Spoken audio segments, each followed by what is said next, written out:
Sejam todos bem-vindos ao canal Vamos de História. E hoje falaremos sobre renascimento cultural, para complementar aquele vídeo que fizemos na semana passada sobre humanismo. Comigo, professor Ivan Rocha.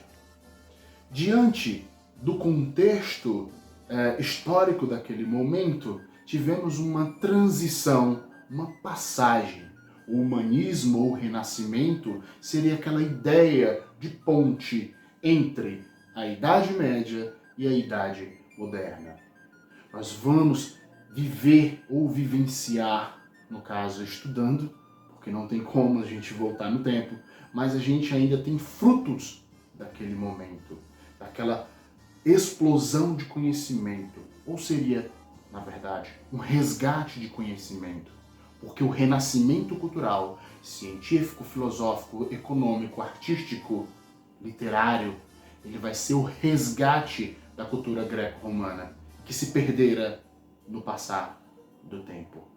E esse resgate seria, até hoje, considerada o maior envolvimento artístico, literário, econômico, filosófico, ou o que você queira, do Ocidente. O resgate de cultura foi uma das maiores transformações que foram vividas naquele período.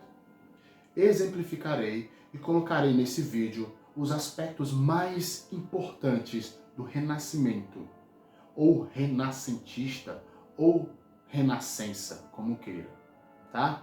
Abordando as questões desde a Itália aos outros países europeus que fizeram parte desse grande movimento artístico.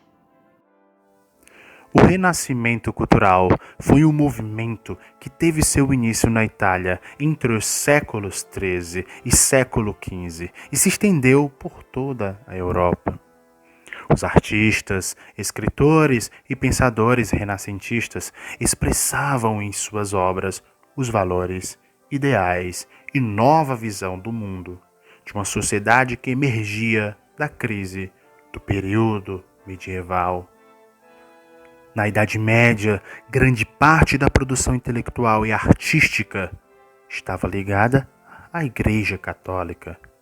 Já na Idade Moderna, a arte e o saber voltaram-se para o mundo concreto, para a humanidade e a sua capacidade de transformar o mundo, sendo que o principal figurante, o principal ator desse grande movimento e dessa grande transformação será o homem. O Renascimento teve sua origem na Península Itálica, que era o centro do comércio mediterrâneo na época. Com economia dinâmica e rica, os excedentes eram investidos em produção cultural. A burguesia, oriunda das camadas marginais da sociedade medieval, tornaram-se mecenas, investindo em palácios, catedrais, esculturas e pinturas, buscando aproximar seu estilo de vida ao da nobreza. O mecenato representa uma forma de financiamento das artes. Tem como origem o Império Romano e acompanha a humanidade até os dias de hoje. Era um recurso financeiro que era utilizado na antiguidade e principalmente na época do Renascimento cultural.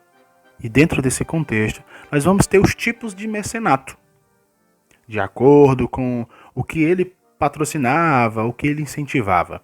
Nós vamos ter o mecenato cultural, o mecenato artístico, o mecenato esportivo, o mecenato social, o mecenato científico ou o mecenato religioso. A Itália, favorecida pelo grande número de obras da antiguidade, inspirou os artistas do Renascimento. A literatura e o pensamento da antiguidade greco-romana, ou o resgate dessa cultura greco-romana, se viram de referência para os escritores renascentistas e contribuíram para a formação dos valores e ideais desse grande movimento. Características do Renascimento. Os renascentistas rejeitavam os valores feudais a ponto de considerar o período medieval como a Idade das Trevas. E por isso, a época obscura seria absoluta por um renascimento cultural. Assim, opunha-se ao teocentrismo, ao misticismo, ao geocentrismo e ao coletivismo. O traço marcante do Renascimento era o racionalismo, baseando-se na convicção de que tudo se podia explicar pela razão e pela observação da natureza. Tentava compreender o universo de forma calculada e matemática. O elemento central sempre foi o humanismo, no sentido de valorizar o ser humano, considerado obra mais perfeita de Cristo. Daí então surge o que eu expliquei na aula passada, o antropocentrismo renascentista, ou seja, a ideia de um homem ou do homem como o centro das preocupações intelectuais e artísticas do mundo. Dentro do Renascimento, a arte expressou as preocupações surgidas em sua época, com o desenvolvimento comercial e urbano. A dignidade, a racionalidade e a individualidade do homem eram os principais temas dessas obras de arte. Um grande precursor do renascimento literário da Itália foi Dante Alighieri, autor da Divina Comédia. Apesar de criticar a Igreja, sua obra ainda apresenta forte influência medieval. A consolidação do Renascimento na Itália ocorreu basicamente no século XIV, período conhecido como Trecento, ou seja, nos anos 1300. As primeiras manifestações de obra de arte surgiram com Giotto di Bordone. Suas obras representavam figuras humanas com um grande naturalismo, inclusive Cristo e os próprios santos da Igreja Católica. Na literatura, generalizou-se a utilização do dialeto toscano, que seria a matriz da língua italiana contemporânea. Mas foi Francesco Petrarca, o pai do humanismo e da literatura italiana. Foi ele o autor de África e de Odes a Laura, ainda expressando uma forte inspiração greco-romana e uma religiosidade medieval. Outro grande nome do Trecento foi Boccaccio e sua obra Decameron, com seus contos satíricos que criticava o ascetismo medieval. Outro período foi o Quattrocento, segundo período do Renascimento italiano, que surge em Firenze, e tem como pintor Masaccio um mestre na perspectiva. Outro destaque foi Sandro Botticelli, que acreditava que a arte era ao mesmo tempo uma representação espiritual, religiosa e simbólica.